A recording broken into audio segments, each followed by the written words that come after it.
পক্ষ থেকে রংপুরের পক্ষ থেকে পক্ষ থেকে ছাত্র সেনার পক্ষ থেকে আমাকে এভাবে ভালোবাসা আন্তরিকতা উপস্থাপন করাই মুর্শিদাবাদ আনসারিয়া কাদরিয়া দরবার শরীফের মহান মুর্শিদ এবং যারা আলে আওলাদ রয়েছেন এই দরবারের প্রতি আমি কৃতজ্ঞতা জ্ঞাপন করছি। ইন্তেজামিয়া কমিটির পক্ষ থেকে আমাকে বিষয় দেওয়া হয়েছে আহলে বাইত রাসূল সাল্লাল্লাহু আলাইহি সাল্লাম সম্পর্কে আলোচনা করার জন্য। আমি চেষ্টা করব, আপনারা অনেক রৌদ্রের ভিতরে সূর্যটাকে চেহারায় নিয়ে আমার দিকে তাকিয়ে আছেন। আমি বিশ্বাস করি এই কষ্ট, এই ত্যাগ, এই ভালোবাসা রংপুরের মানুষ যেইভাবে প্রখর রৌদ্রের মধ্যে বসে কোরআন সুন্নাহর আলোচনা অনুধাবন করছেন এবং কোরআন সুন্নাহর আলোচনা শুনছেন, আমি এটাও বিশ্বাস করি আল্লাহ যদি আমাদের প্রতি দয়া হয়ে যায়, রাসূল পাকের উসিলাই, আহলে বাইত রাসূল সাল্লাল্লাহু আলাইহি সাল্লামের উসিলাই আল্লাহ রাব্বুল আলামিন আমাদের সবার জীবনের গুনাহ মাফ করে দিবেন। আমি সুন্নি জনতাকে উদ্দেশ্য করে বলছি, এই বাংলাদেশ অত্যন্ত সাম্প্রদায়িক সম্প্রীতিতে একটি অপরূপ বাংলাদেশ, সজলা সফলা শস্য শ্যামলার এই বাংলাদেশ। আমি আপনাদেরকে বলবো, একদিন আমাদের প্রাণ পাখি চলে যাবে। কথা বলেন ঠিক কিনা? এই আওয়াজ তো হবে না, জবান খুলে বলেন ঠিক কিনা বলেন। আমরা কি চিরদিন পৃথিবীতে থাকতে পারবো? ও আমার মা, আজকে শুনলাম হাজার হাজার মা বাড়িতে আসার সময় দেখলাম বাড়ি ঘরের কোনায় কানায় মা বোনেরা হাত নাড়িয়ে নাড়িয়ে আমাকে দোয়া করছেন। আমি অত্যন্ত হৃদয় থেকে আমি আপনাদের জন্য দোয়া করছি এবং যুবক ভাইদেরকে আমি দৃষ্টি আকর্ষণ করে বলছি, এই বাংলাদেশের একটি ক্রান্তিকাল চলছে। মব ভায়োলেন্সের তাণ্ডব লীলায় আজ মানুষের নিরাপত্তা অতিষ্ঠ। এই ঠিক এই মুহূর্তে আজ হাজার হাজার মানুষ, আপনারা যারা এই মাহফিল শ্রবণ করছেন, আপনাদের কাছে আপনাদের কর্ণকুহরে ওই কথাটাই পৌঁছাতে চাই, এই বাংলাদেশে একমাত্র শান্তির প্রিয় দল হলো আহলুস সুন্নাত ওয়াল জামাত। আল্লাহু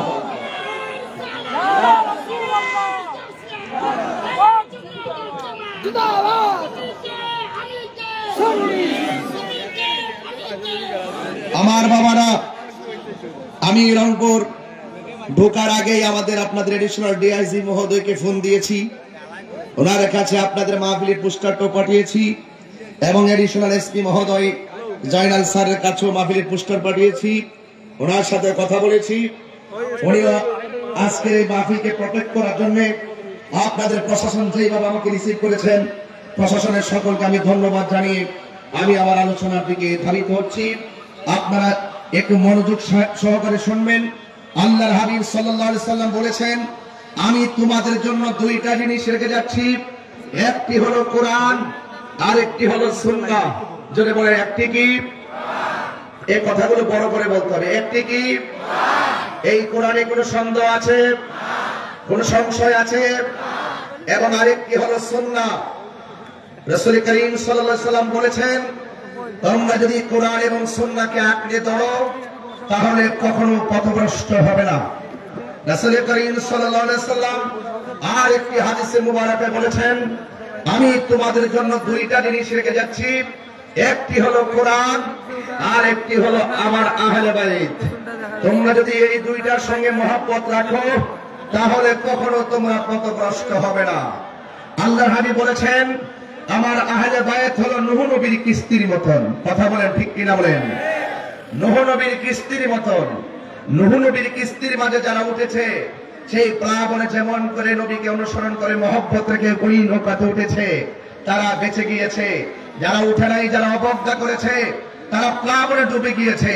বর্তমান ঈমান পরীক্ষার যুগে যাদের অন্তরে আহলে বাইতের মহব্বত থাকবে, পাক পাঞ্জাতের মোহাব্বত থাকবে, মৌলা আলী হায়দারে কারর মুশকিল কুশা শের খোদা মৌলা আলী রাদিয়াল্লাহু তাআলা আনহুর মোহাব্বত থাকবে, খাতুনে জান্নাত মা ফাতেমা জোহরা রাদিয়াল্লাহু তাআলা আনহার মোহাব্বত থাকবে, ইমামে হাসান মুজতবার মোহাব্বত থাকবে, ইমামে আলী মুকাম ইমামে হুসাইন রাদিয়াল্লাহু তাআলা আনহুর মোহাব্বত থাকবে।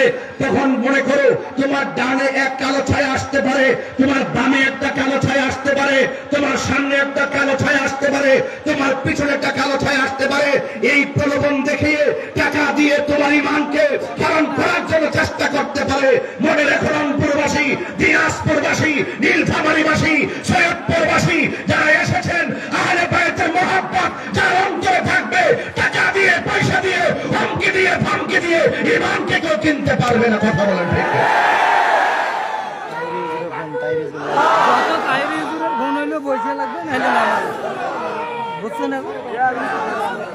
আমার ভাইয়েরা, অনেক গুরুত্বপূর্ণ বিষয়, কিন্তু এই বিষয়গুলো সহজ সরল মানুষের দেমাগে ডাউট উঠতে পারে। এরপরও আপনাকে শুনতে হবে, এরপর আপনাকে ধারণ করতে হবে, এরপর আপনাকে সেই কথাগুলো প্রচার করতে হবে। এরপরও যারা আহলে বাইতের বিরুদ্ধে কথা বলে তাদের বিরুদ্ধে দাঁড়াতে হবে। কথা বলেন ঠিক না বেঠিক? আমার ভাইয়েরা, এখন প্রশ্ন হলো, হুজুর হাদিস তো পেলাম দুইটা, এক জায়গায় বললেন যারা কোরআন এবং সুন্নাহকে আঁকড়ে ধরবে তারা পথভ্রষ্ট হবে না, আর ওই দিক দিয়ে বললেন যারা কোরআন এবং আহলে বাইতকে আঁকড়ে ধরবে তারা পথভ্রষ্ট হবে না। দুইটা হাদিস একই মাহাত্ম্য, আল্লাহর হাবিব দুইটা কেন বলেছেন এই জায়গায় আপনাকে একটু অনুধাবন করতে হবে।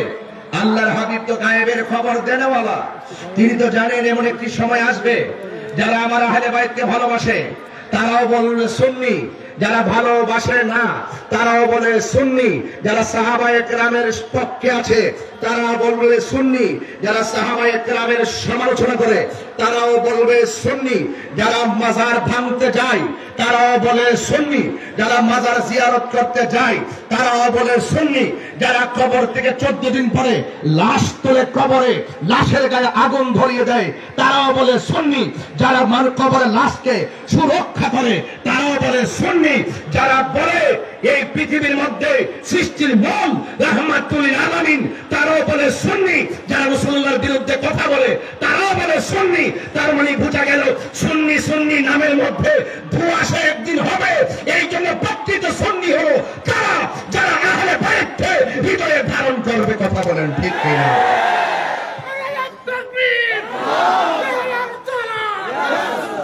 আমার ভাইয়েরা, এই কথাগুলো যদি কথার সুরে না বলি, সুরের ছড়ে বললে কথাগুলো বুঝবেন না।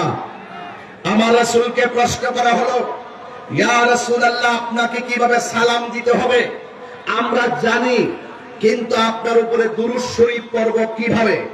আল্লাহর হাবিব সাল্লাল্লাহু আলাইহি ওয়াসাল্লাম বললেন তোমরা আমার উপরে দুরূদ পড়বে এভাবে, আল্লাহুম্মা সাল্লি আলা মুহাম্মদ ওয়া আলা আলি মুহাম্মদ।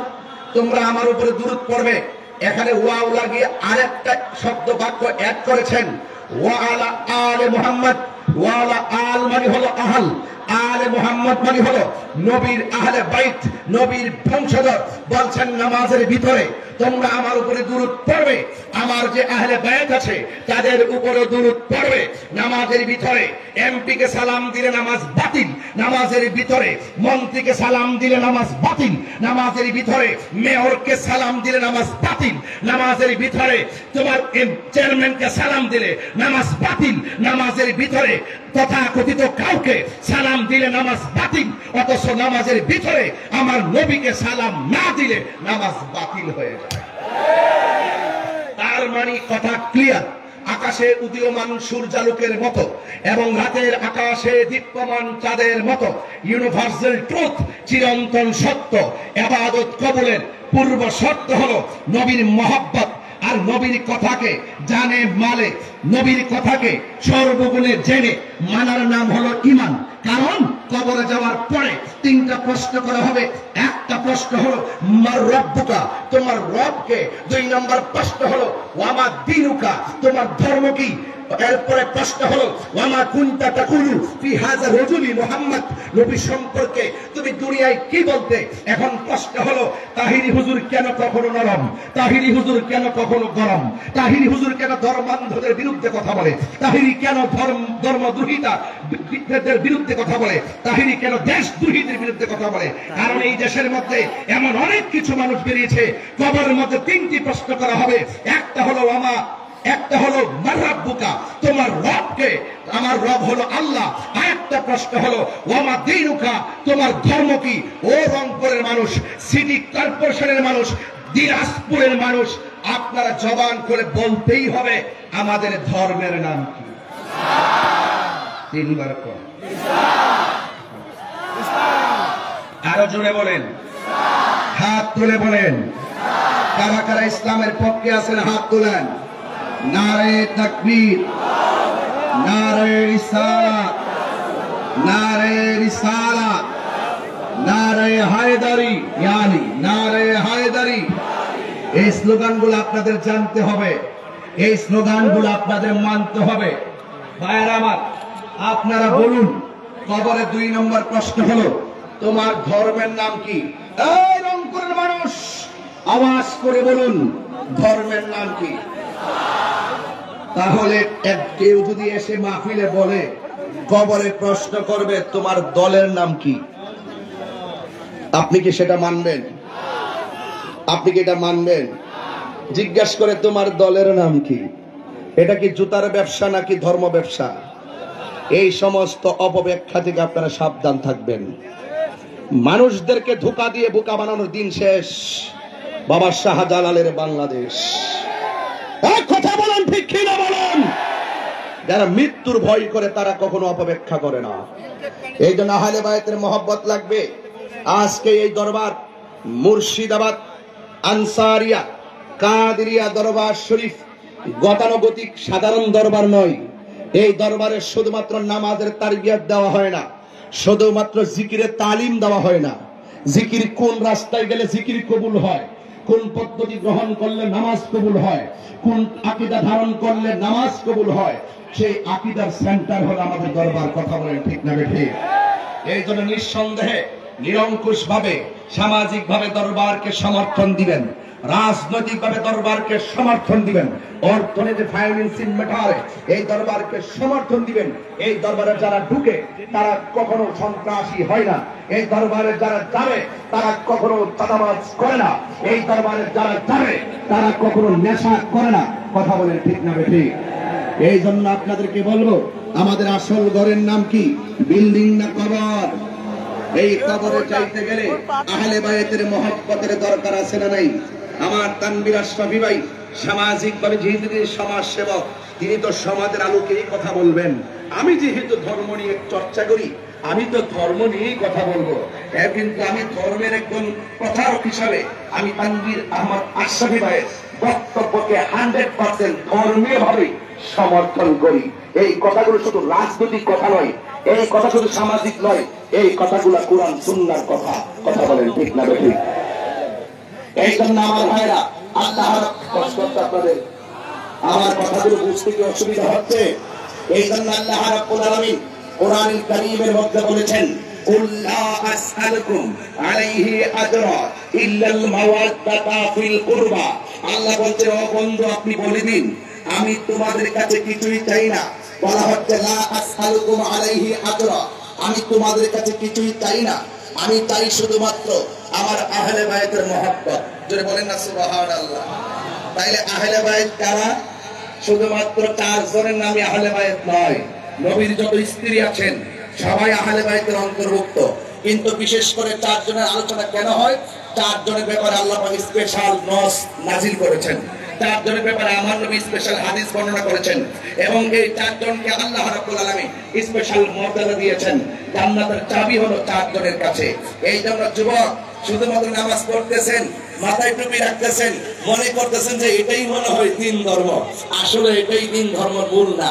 এই দিন ধর্ম, এই ইবাদত কবুলের যে পূর্ব শর্ত নবীর মহব্বত, নবীর সঙ্গে বেয়াদবি করে আপনার নামাজ রোজা কখনো কাজে আসবে। এই জন্য আমার ভাইয়েরা, আপনাদের খেদমতে আহলে বাইতের কথা বলতে গিয়ে আমি শুধু আপনাদেরকে একটু হৃদয় বিদারক ভাবে কিছু কথা উপস্থাপন করব। আপনারা কি আমার সাথে বলবেন তো ভাই, কারবালার ময়দানে যে ঘটনাটা হয়েছে, এই ঘটনাটা কি ইহুদিরা ঘটাইছে? কথা বলেন, আরে কথা বলেন না, কে ঘটাইছে? ইহুদিরা ঘটাইছে। কারবালার ঘটনাটা কি কোন খ্রিস্টানরা ঘটাইছে? কোন হিন্দুরা ঘটাইছে? না, দাড়িওয়ালা, টুপিওয়ালা, পাগড়িওয়ালা, ফুরাতের পানি দিয়া ওযু করনেওয়ালা, আবার ফুরাতের প্রান্তরে জামাত করেন না, 5 ওয়াক্ত নামাজি, আবার হুফাজে কেরাম, কোরআনে হাফেজ হওয়ার পরও আহলে বাইত রাসূল সাল্লাল্লাহু আলাইহি সাল্লামের উপরে এইভাবে নৃশংস যেই হত্যাযজ্ঞ তারা চালিয়েছে, এই জন্য সেখান থেকে এই পর্যন্ত 2টা ধারা চলে আসছে। একদল হইল মুসলমান মেরে শেষ করে দাও। কথা বলেন ঠিক না ঠিক? আপনার সাথে আমার আকীদার দ্বন্দ্ব থাকতে পারে, আপনার সাথে আমার আকীদার দ্বন্দ্ব থাকতে পারে, তাই বলি কি আমি আপনাকে মেরে ফেলবো? মেরে ফেলা যাবে? মেরে ফেলা যাবে না। এই জন্য আপনাদের খেদমতে আমার আরজ থাকবে, আমরা কখনো উশৃঙ্খল নয়, আমরা কখনো কাহার উপরে চেপে পড়ে কাউকে মারতে জানি না, আমরা ভালোবাসতে জানি। কথা বলেন ঠিক না? কেন? আমি প্রায় মাহফিলে বলেছি, প্রায় মাহফিল আমি বলেছি, এই মরণের পরে একদিন জবাব যিনি নিবেন, জবানটা করে বলুন তিনি কে? আরো বড় করে বলেন তিনি কে? এই জন্য আমার যুবক ভাইয়েরা, আমার কথাগুলো মনোযোগ দিয়ে শুনবেন। এই কথাগুলো না বুঝলে আজকের মাহফিলে আপনারা অন্ততপক্ষে আমার পক্ষ থেকে কিছুই নিতে পারলেন না। আপনারা জবান করে বলুন আমাদের হায়াতের মালিক কে? আরো বড় করে বলুন কে? আজকে আমরা এই দুনিয়াতে এসে জুলুম নির্যাতন শুরু করছি, আখিরাতের যে ভয় আছে, আখিরাতের জবাবদিহিতার ভয় আমরা ভুলে গেছি। আর ভুলে যাওয়ার কারণে নবীর পরিবারের উপরে এমন ভাবে নৃশংস হত্যাযজ্ঞ চালিয়েছে, ইতিহাসকে পুরা ইতিহাস করে দেওয়া হয়েছে। আজীবন পর্যন্ত ইয়াজিদের ইতিহাস নিকৃষ্ট ইতিহাস। আর নবীর আওলাদ নবীর আহলে বাইত ইমামে হুসাইন রাদিয়াল্লাহু তাআলার ইতিহাস হলো একমাত্র প্রেমের ইতিহাস। এই জন্য ইমামে হুসাইন রাদিয়াল্লাহু তাআলা তিনি জীবন দিয়েছেন, কিন্তু ঈমান দেয় নাই। যদি তিনি অর্থের কাছে ঈমান দিয়ে দিতেন, আজকে আমার সমাজের ভিতরে এমন অনেক মানুষ দেখা যায় যারা পান্ডেল পাইলেই দুয়ার ভাষা পাল্টাইয়া যায়। জোরে বলেন ঠিক কিনা? যাদেরকে টাকা দিলে দুয়ার ভাষা পাল্টাইয়া যায়, এই সমস্ত মুনাফিকে আমরা সুন্নিরা জানি না। এই জন্য আমার যুবক ভাইয়েরা অনুরোধ করে বলি, আজকে পায়ে ধরে বলি, অনুরোধ করে বলি, আল্লাহ রাব্বুল আলামিন কোরআনের মধ্যে বলেছেন, হে পৃথিবীর মানুষ, তোমরা ইসলামের মধ্যে পরিপূর্ণভাবে প্রবেশ করো। কারণ মুনাফিকি যারা করবে, আল্লাহ বলছেন ইন্নাল মুনাফিকিনা ফি দারকিল আসফালি মিনান নার। আল্লাহ রাব্বুল আলামিন বলেন, নিশ্চয়ই মুনাফিক যারা হবে এরা জাহান্নামের সর্বনিম্ন স্তরে থাকবে। এই জন্য মুনাফিকদের সঙ্গে আমাদের কোনো সম্পর্ক নাই। মুনাফিক কারা হবে? শহীদুল্লাহ বাহাদুর সাহেব বলেছেন, তাহিরি হুজুর মাহফিল রাখলে মিস করে না। 1 নম্বর হলো আমরা জানি মুনাফিকের সংজ্ঞা, ইজা ওয়াদা আখলাফা, যে ওয়াদা করে খেলাফ করে তারা কোনো মুসলমান। এই জন্য সুন্নিরা তারা কোনো মুনাফিক, যারা ওয়াদা করে ওয়াদা খেলাফ করে তারা কোনো মুনাফিক। এই জন্য আমরা মুনাফিক হয়ে বাঁচতে চাই না। কথা বলেন ঠিক না বেটি? ও বন্ধু, 2 নম্বর হলো যখন তারা কথা বলবে মিথ্যা বলবে, যখন তার ওয়াদা করবে খেলাফ করবে। ইজা তুমিনা খানা, যখন তার কাছে আমানত রাখা হবে আমানতের খেয়ানত করবে। এই জন্য আমার ভাইরা, ও মা বোনেরা, খবরদার খবরদার, যখন সমাজের মধ্যে কোনো ধরনের বাজে কথা চলবে, সমাজের মানুষ যখন শৃঙ্খল করবে, কোরআন সুন্নাহর বিরুদ্ধে যাবে, মান রাআ মিনকুম মুনকারান ফালিয়ুগাইয়িরহু বিয়াদিহি, যখন তোমরা সমাজের মধ্যে কোন ধরনের খারাপ কাজ দেখবে, তোমরা হাত দিয়ে সেটা প্রতিহত করবে। আমার নবী আপনার নবী বলেছেন যারা মন্দ কাজ দেখবে তারা প্রথম হাত দিয়ে প্রতিহত করবে। হাত দিয়ে প্রতিহত করার মতো যদি কোনো তার এবিলিটি না থাকে তাহলে জবান দিয়ে তাদেরকে প্রতিহত করবে। এরপরে যদি মুখ দিয়ে বলার মতো ক্ষমতা না থাকে তারপরে মনে মনে ঘৃণা করবে। এই তিনটার গুণের একটা গুণ যদি কার মধ্যে না থাকে, মুখ দিয়ে প্রতিবাদ করতে জানে না, হাত দিয়ে প্রতিবাদ করতে জানে না, অন্তর ঘৃণা করতে জানে না, বরং নাফরমানদের সঙ্গে মিলে মিলে চলে, আমার নবী আপনার নবী বলেন এদের অন্তরে যাররা পরিমাণ ঈমান নাই। কথা বলেন ঠিক কিনা? এই জন্য আমার ভাইরা নবীর আহলে বাইত ইমাম হুসাইন রাদিয়াল্লাহু তাআলা আনহু কারবালার মাঠে গেলেন। আল্লাহু আকবার বলেন। আল্লাহর পথে যারা জীবন দেয় তারা কি মরা না জিন্দা? আরো বড় করে না, মরা না জিন্দা? জিন্দা।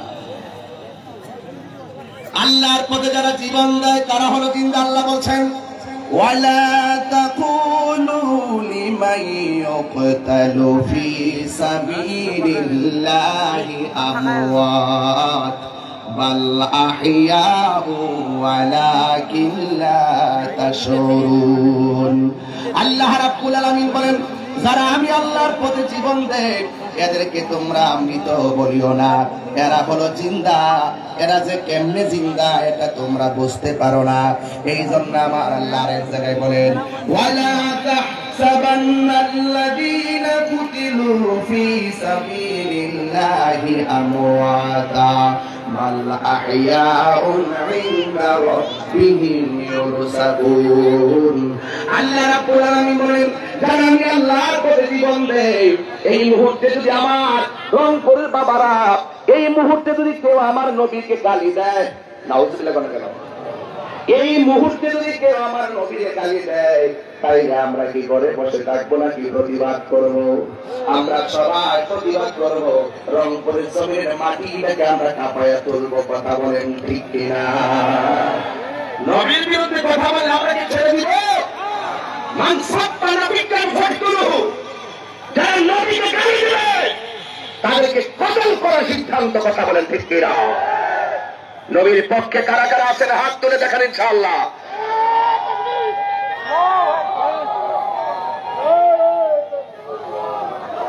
আমরা আমরা নবীর পাগলের কোনো ছন্দ আছে? আর যে ছন্দ আছে, আমরা নবীর জন্য জীবন দিতে চাই। আমরা আল্লাহর ওলিদের বিরুদ্ধে যদি কেউ কথা বলে তাদের বিরুদ্ধে লড়াই করতে চাই। কেন? এই দেশে ইসলাম আনছে না আল্লাহর ওলিগণ। কথা বলেন ঠিক কিনা? আল্লাহর ওলিরা যদি এই এলাকায় না থাকতো, এই দরবার যদি না থাকতো, আপনারা কি সুন্নি আলেম পাইতেন? আরে পাইতেন? সুন্নি পীর মাশায়েখরা এই জায়গাকে রাত দিন পরিশ্রম করে আহাত করেছেন। এই জন্য আমরা দূর থেকে এসে অনেক প্রাউড ফিল করি যে তাদের মাধ্যমে কত সুন্দর একটি প্রোগ্রাম আজকে বাস্তবায়ন করা হচ্ছে। এই জন্য সবসময় মনে রাখবেন সুন্নি জামাতটাই একমাত্র শান্তির পথ। এই সুন্নিয়তের পথে থাকতে চান কি চান না? আর জবান করে চান কি চান না? আমি প্রায় মাত্রই বলছি ভাই, আপনার সঙ্গে যদি আমার কোনো সমস্যা হয় আপনি আমাকে বুঝাইয়া নিয়ে যান। আপনি যে এজিদ রে বলেন রহমাতুল্লাহ আলাইহি, বাংলাদেশে অনেক লোক আছে কিন্তু অনেকে বলে এজিদ রহমাতুল্লাহ আলাইহি করছেননি। যারা এজিদের পক্ষে কথা কয় এরা কি মুসলমান হইতে পারে? এই জন্য আমরা যারা আছি আমরা সঠিক দল সঠিক মতের উপরে আছি। আমি প্রায় মাহফিলে বলছি আমাদের প্রভু একই নবীর উম্মত জীবন বিধান। ভাই এটা কি চলবো? গজল কি পছন্দ করেন আপনারা? সঙ্গীত পছন্দ করেন? আমি তো খুব সবাই ক্রাইসিসে পড়ে গেছি, বুঝেন না, প্রোগ্রামের একটা পেছে পড়ে গেছে, আল্লাহ জানে যাওয়ার পরে কি হয়। একটু বলেন তো, একটু হাত লড়াই বলে একটু খুশি হব। আমাদের প্রভু একই নবীর উম্মত জীবন বিধান ওই শিবানী কোরআন। আমাদের প্রভু একই নবীর উম্মত জীবন বিধান ওই শিবানী কোরআন। তবে কেন একই নয় হে হও করিয়া হবান, ঠিক কিনা?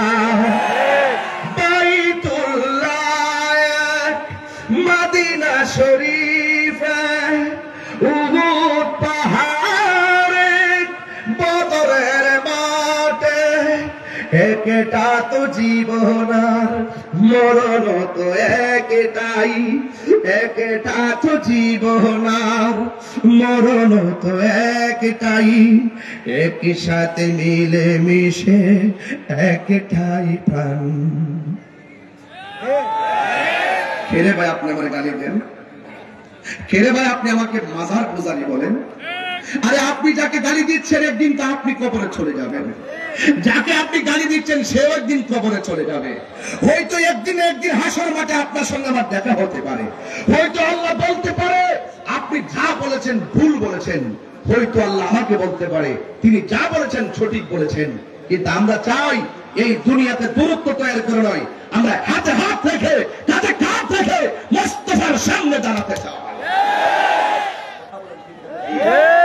এরপরে যদি আমার কথাগুলো আপনাদের কর্ণকুহরে না পৌঁছে, যদি ফেসবুকে আসার আগেই অনেক গালাগালি আপনারা করেছেন, অনেক ধরনের বন্ধছানি বলেছেন, আর আমি মাঝে মাঝে দেখেছি আমার তানভীর আশরাফি ভাই বিমানে উঠে আমাকে বলছেন, হুজুর আমি যখন ফেসবুকে লিখেছি আমি রংপুরের উদ্দেশ্যে রওনা হয়েছি, 2 নং সিটি কর্পোরেশনে আমি যাচ্ছি, হুজুর আমার টায়ার মিলানে দেখেছি একজন হিন্দু কমেন্টস করেছে, তানভীর ভাই কমেন্টস করেছে যে আমি একজন হিন্দু হলো তাহির হুজুর ওয়াজ আমার অনেক ভালো লাগে, আমি কি ওয়াজে যেতে পারবো? এটার নাম হইল সুন্নি। এরা এলো সম্প্রীতি বান্ধব মানুষ। আবার দেখবেন কিছু কিছু লোক ইদানিং খুব মন্দিরে বেশি যায়, খুব বেশি যায়, খুব নিয়মিত যায়। আমি বলতে চাই আপনারা এতদিন ছিলেন কই? আপনারা এতদিন ছিলেন কই? আমরা তো এই দেশের হিন্দুদের বাড়ি বাড়ি হিন্দুদের বিভিন্ন যখন পূজা করে আমরা যখন নিরাপত্তা দেই, ব্রাহ্মণবাড়িয়াতে কালীবাড়ি মোড় যখন সেখানে পূজা হয়, কোন এক সময় কে বা কারা কোরআন শরীফের মধ্যে আগুন ধরিয়ে দিয়েছিল, এটা নিয়ে একটা অস্থিরতা বিরাজ করেছিল, তখন ওই মুহূর্তে হিন্দুদের পূজা করতে একটু একটু অনেকে টেনশন করেছিল। আমরা তখন সিভিলে তাদেরকে নিরাপত্তা দিয়েছি। একমাত্র সুন্নিরা কণ্ঠে বলে মুসলমান মসজিদে যাবে, হিন্দু গির্জায় যাবে, মন্দিরে যাবে, খ্রিস্টান গির্জায় যাবে, বৌদ্ধ পেগোড়ায় যাবে, যার যার ধর্ম পালন করবে। আমি আমার ধর্ম পালন করব, আমি কাউকে জোর করব না। আমার কাজ হলো এই দিনের দাওয়াত মানুষের কানে পৌঁছে দেওয়া। এই দাওয়াত যদি কারো ভালো লাগে, হিন্দু কালিমা পড়ে মুসলমান হবে, খ্রিস্টান কালিমা পড়ে মুসলমান হবে, হিন্দু বৌদ্ধ কালিমা পড়ে মুসলমান হবে। আমার কাজ দাওয়াত দেওয়া, কাউকে জোর করা নয়। আমরা এই সম্প্রীতির দাওয়াত দিতে দিতে এই পর্যন্ত এসেছি। আমরা একমাত্র শান্তিপ্রিয় দল, এই দেশের ধর্ম বর্ণ নির্বিশেষে সকলকে নিয়ে এই দেশটাকে সুন্দর করে সাজাতে থাকবে।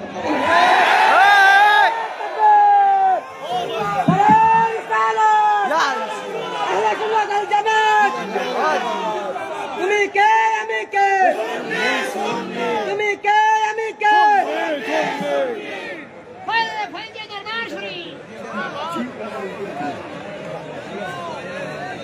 আল্লাহু আকবার জোরে বলেন। আপনারা কষ্ট পেয়েছেন? অনেক হিন্দুরা আমারে বলে, হুজুর এরা ইদানিং একটু আমার কাছে বেশি আসতেছে। আমরা বুঝতে পারছি ভোটের জন্য। আমরা ভোট আর নোট আমাদের ঈমানকে বিসর্জন দিতে পারে না। নোট এবং ভোট স্বার্থের ভোট, ক্ষমতায় যাওয়ার জন্য, চেয়ারে যাওয়ার জন্য, নিজের দেশের অস্তিত্বকে জলাঞ্জলি দিয়ে, নিজের ব্যক্তিত্বের অস্তিত্বকে জলাঞ্জলি দিয়ে, নিজের ধর্মকে জলাঞ্জলি দিয়ে আপনি ভোটে যাবেন, ওই চেয়ারে যাবেন যারা নিজের ব্যক্তিত্বকে নীতিকে বিসর্জন দেয় অর্থের কাছে, এবং যারা কোরআন সুন্নাহর কথা ব্যাখ্যা করে ক্ষমতায় যাওয়ার জন্য যারা বিভিন্ন কৌশল অবলম্বন করে, আমি তাদেরকে ডাক্তার কণ্ঠে রংপুরের জমিনে বলতে চাই, আহলে সুন্নাত ওয়াল জামাত এবং বৃহত্তর সুন্নি জোট একটাই কথা বলতে চাই, আমরা এই দেশের ভিতরে যারা ইসলামের অপব্যাখ্যা করে চেয়ারে বসতে চাই, যারা ইসলামকে কলুষিত করে চেয়ারকে বসতে চাই, আমরা নিজের নীতিকে বিসর্জন দিয়ে এই চেয়ার আমাদেরকে ডাকে, সেই চেয়ারকে আমরা লাথি মারি।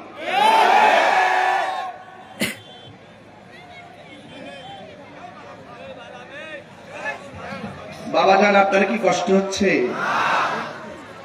আরো জোরে কষ্ট হচ্ছে? আমার একটু কষ্ট হচ্ছে, কারণ আমি তো সোজা এসেছি আপনার স্টেজে, কথা বলেন ঠিক কিনা? গত রাত্রে 2টা প্রোগ্রাম করে আপনাদের রংপুরে এসে আপনাদের মহব্বত দেখে ক্ষুধার কথা বলে গেছি। এরপর আবার আমার লাইফ পার্টনারকে ডায়মন্ডের গিফট করা হয়েছে। আজকে তো বাড়িতে যাওয়ার পরে অনেক ধরনের কথা বলে তারপরে এটা সারপ্রাইজিং করবো ইনশাআল্লাহ। তোমার কি 12 বছর পূর্ণ হয়েছে? আর 5 বছর গেছে, চিন্তা করো না, আর আমরা 12 বছর পূর্ণ করো, এরপরে আসা ইনশাআল্লাহ। আর তোমার তো যে বসি 100 বছর কালে আবার করতে পারে, মারহাবা বছরে বলেন। এই বাবা, আপনারা কি আমার প্রতি রাগ করেন নাকি? তাহির কি খুব কঠিন মনের মানুষ? সত্যি করে বলেন, কঠিন মনের মানুষ? আমার দেখলে কি খুব কঠিন মনে হয়? আমার বক্তব্য শুনলে কি খুব রুক্ষ মনে হয়? এবং আমি যে কথাগুলো বলি এই কথাগুলি কি আপনার কাছে অপছন্দ মনে হয়? আমি চাই ভাই, দেশটা কাহারু একা না, দেশটা সবার। আমরা সবাই মিলে মিশে দেশটা সাজাতে চাই। ওই একজন থাকে ওই প্রান্তে, আরেকজন থাকে ওই প্রান্তে, মাঝখান দিয়ে মুনাফিক ঢুকে দুনো দলের মধ্যে দূরত্ব আরো বাড়াই দেয়। মুনাফিককে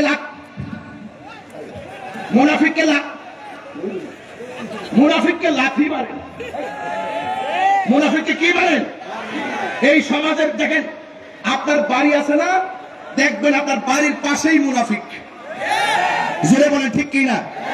এই মুনাফিকরা আপনার ঘরের সংসারে আগুন লাগাই রাখে, শাশুড়ি এবং বউয়ের মধ্যে দ্বন্দ্ব লাগাই রাখে, ভাইয়ে ভাইয়ে দ্বন্দ্ব লাগাই রাখে।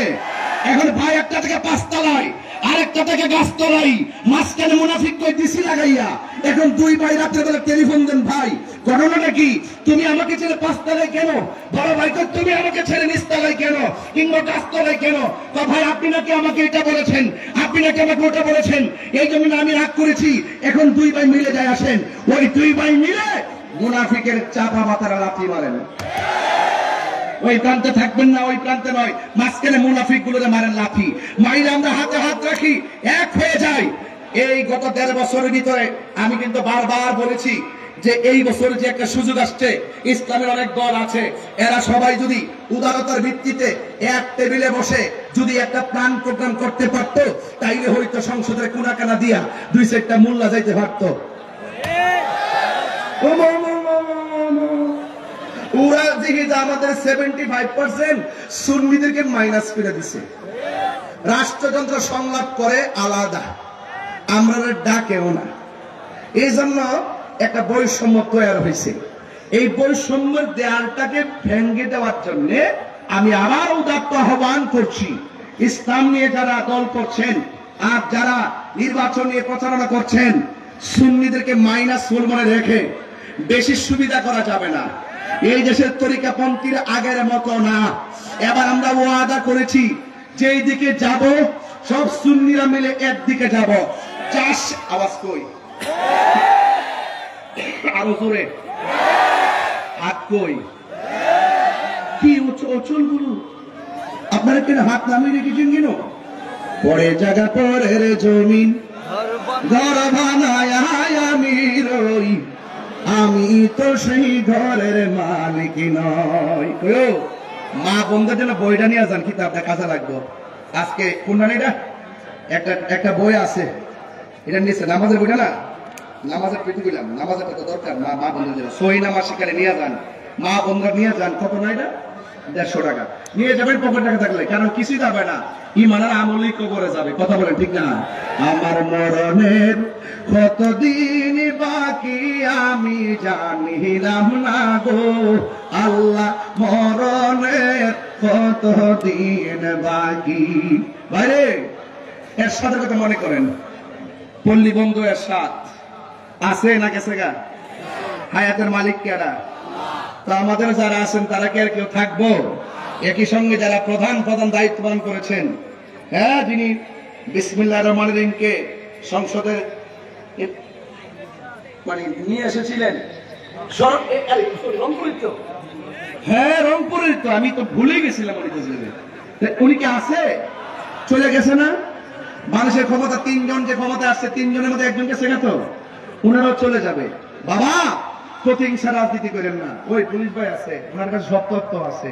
আমি আবারও বলি, রিপোর্ট দিবেন আমার পক্ষ থেকে, যে যদি কোনো আপনার সাথে আমার আকীদার দ্বন্দ্ব থাকে, বসেন, সমাধান করেন, হাতে হাত রাখেন, আসুন দেখি আমরা দেশটারে ইসলামী মূল্যবোধ দিয়া সাজাইতে পারি কিনা। এর চাইতে সুন্দর কথা কেডা কইল? ওয়াজ হইতো তাফসিরে ইন্ডিয়া, তাফসিরে পাকিস্তান, তাফসিরে আমেরিকা, তাফসিরে পেয়ার সিস্টেম। আর কি কোনো ওয়াজ নাই? আর ফিরে সাংবাদিক, আর কি কোনো ওয়াজ নাই? আমি যে ওয়াজ করতেছি, যতই খন্ড খন্ড কথা বলছি, আমি মূল ধারায় কথা বলার পরে এগুলো বলতেছি, মূল থিম এটা ঠিক রাখতেছি। কথা কোন ঠিক কিনা? আমি এখানে আইসা শুনছি যে আহলে বায়েত ফাউন্ডেশন 5 তলা ইসলামী রিসার্চ সেন্টারের ভিত্তি স্থাপন করা হবে। কি আলহামদুলিল্লাহ বলেন না? এইটা কি আনন্দের খবর না? আর যেরকম আনন্দের খবর কিনা? আনন্দের খবর কিনা বলেন? আপনাদের কাছে আমার অনুরোধ থাকবে, ভাই, এই এই এই এই আপা বাজান কই যান? এই স্যার স্যার স্যার মারহাবা জোরে কর। এই আওয়াজে মানে জোরে কর মারহাবা। আমার মা বোনদেরকে বলবো, আম্মা গো, ও মা, মা, আমি দোয়া করে যাই আপনার করে যেন আল্লাহ পাক মা ফাতেমার সঙ্গে জান্নাতে গায়। আর জোরে কর না আমিন। মা বোনদের ব্যাপারে গত রাত্রে ওয়াজে বলছিলাম যে আপনারা স্বামী স্ত্রী মিল্লা থাকবেন, জীবন ও সন্তানের সামনে ঝগড়া করবেন না। সন্তানের সামনে ঝগড়া করলে সন্তান এগুলা শিখে। আর স্বামী স্ত্রী মিলামিশে থাকবেন। হুন্না লিবাসুল্লাকুম ওয়া আনতুম লিবাসুল্লাহুন্না। নারী হলো পুরুষের পোশাক, পুরুষ হলো নারীর পোশাক। স্বামী শুধুমাত্র তারে হুকুম দিব আর শাসন করব, এটার নাম দাম্পত্য জীবন না। দাম্পত্য জীবন হলো আন্তরিকতার ভালোবাসা। কথা বলেন ঠিক না? এই জন্য এই আহলে বায়েত ফাউন্ডেশন 5 তলা, এটার জন্য আমার কিছু কথা আপনাদের কাছে আছে। যদি কেউ না দেন, না দিবেন, কিন্তু উঠবেন না। আমরা এক সময় একসাথে এমন একটা সময় মাইকটা ছাড়বো যেন আপনার আসর নামাজটা যেন আমরা পড়তে পারি। টেনশন করার কোনো কারণ নাই। একটা লোক আওয়াজ করে বলুন যে হুজুর, আহলে বায়েতের মহব্বত নিয়ে আজকে ওয়াজ শুরু করছেন। আহলে বায়েত রাসূল সাল্লাল্লাহু আলাইহি ওয়াসাল্লামের মহব্বত অন্তর রাখলে যে কি লাভ হবে, এটাই যে একমাত্র মূল ভিত্তি। এটা নিয়ে আপনি আলোচনা করেছেন। আর যেহেতু আমরা একদিন কবরে চলেই যাব, কবরে যাওয়ার পরে আমার হিসাব যেহেতু হবে, এই জন্য কবরে যেহেতু আমার হিসাব দিতে হবে, রাসূল বলছেন, আমি যখন মেরাজে গেছি দেখলাম কবর আযাবটা সবচেয়ে বড় ভয়ঙ্কর। বেনামাজিকে কবরে যাওয়ার পরে আমার মা গো, রঙের ঘোড়া অনেক দৌড়াইছেন, এবার একটু নামাজি হন, এবার একটু পর্দাওয়ালি হন, এবার একটু স্বামীর খেদমত করেন। কারণ আল্লাহ ছাড়া কাউকে যদি অনুমতি দেওয়া হতো সেজদা করার জন্য, স্ত্রীকে অনুমতি দিত স্বামীকে সেজদা করার জন্য। এই জন্য কবর বড় ভয়ঙ্কর। এই কবরের ভিতরে দুই পাশের মাটি দুই প্রান্তে চলে যাবে, আপনাকে এমন জোরে চাপা দিবে, আপনার কান্নার আওয়াজ গরু ছাগল সব শুনবে, কিন্তু মানুষ শুনবে না, কোন জিন শুনবে না। আপনি আল্লাহকে কবরে বলবেন, আল্লাহ তুমি আমার আবার দুনিয়াতে পাঠাও, আমি নামাজ করব, আবার তুমি আমার দুনিয়াতে পাঠাও, আমি তোমার বিধান মেনে চলবো, আবার তুমি আমাকে দুনিয়াতে পাঠাও, আমি মসজিদে পড়ে থাকবো। আল্লাহ বলেন, না, সুম্মা ইলাইহি তুরজাউন, তোমরা আমার কাছে ফিরে এসেছো, আর যেতে পারবে না। এই জন্য অনুরোধ করব, আহলে বায়তের মহব্বত নিয়ে আপনি নামাজি হয়ে যান। আর এখানে একটি ফাউন্ডেশন, একটা সেন্টার হবে, ভিত্তিপ্রস্তর হবে। আমি আপনাদের কাছে অনুরোধ করব, যে যতটুকু নগদ পারেন, নগদ তো দিবেনই, আমাদের লোকগুলো আসবে, আসলে সবাই দিবেন। আপনাদের এলাকায় কালেকশনের সিস্টেমটা কি আমি আসলে জানি না, কিভাবে করে সেটা আমি জানি না। আর আমি মূলত কালেকশন করতে জানি না। আমি এতটুকু বিশ্বাস করি, যারা আমি গুনাহগারের সামনে বসে ওয়াজ শোনার জন্য রৌদ্রের তাপে বসে ওয়াজ শুনেছেন, এখন একটা ছায়া পড়েছে, এটাকে বলে পরন্ত বিকেল বেলা। এই টাইমে আমরা ঘুরতে যাই। আজ আমরা প্রেম বাগানে এসেছি। একটা মানুষ হাত তুললা বলেন, হুজুর এই ভিত্তিপ্রস্তর হবে, ফাউন্ডেশন হবে আহলে বাইতের মহব্বতে। আমি 1 লক্ষ টাকা এই ফাউন্ডেশনে দিতে চাই। এমন একটা প্রেমিক কি মাঠে আছেন? হ্যাঁ, মাশাআল্লাহ। আমাদের হযরত আল্লাহ মাওলানা সৈয়দ আতিকুল হক আনাস আল হাসানী সাহেব, তিনি আহলে সুন্নাত ওয়াল জামাতের যুগ্ম সাংগঠনিক সচিব এবং পাকপানা সুন্নি মিশনের প্রতিষ্ঠাতা চেয়ারম্যান। তিনি দিবেন এই আহলে বাইত ফাউন্ডেশন 5 তলার জন্য ভিত্তিপ্রস্তরের সময় দিবেন 5 লক্ষ টাকা।